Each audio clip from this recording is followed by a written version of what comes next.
Hey, so I have an awesome project going on. We are finishing our basement. We are making a game room for the boys. And today we're making a camouflage Nerf Gun pegboard. Oh my gosh, that hurt. I didn't know that. Ow. It's gonna be cool.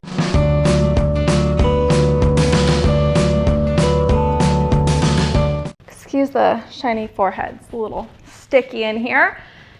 Behind me, I have an 8 foot by 4 foot pegboard that I found off of Facebook Marketplace. Check there. They're way cheaper than the big box stores, but you can find them there as well.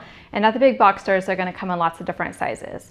And I've made some camo shapes to use as templates. So we'll kind of spray paint around them to get some camouflage going.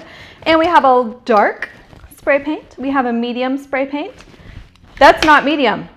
Try again. Medium spray paint, and we have our light spray paint. And we're doing some fun colors, so you can kind of choose whatever color scheme you want. And we're gonna start off with the light. It's gonna be dope. It's gonna be a work of art.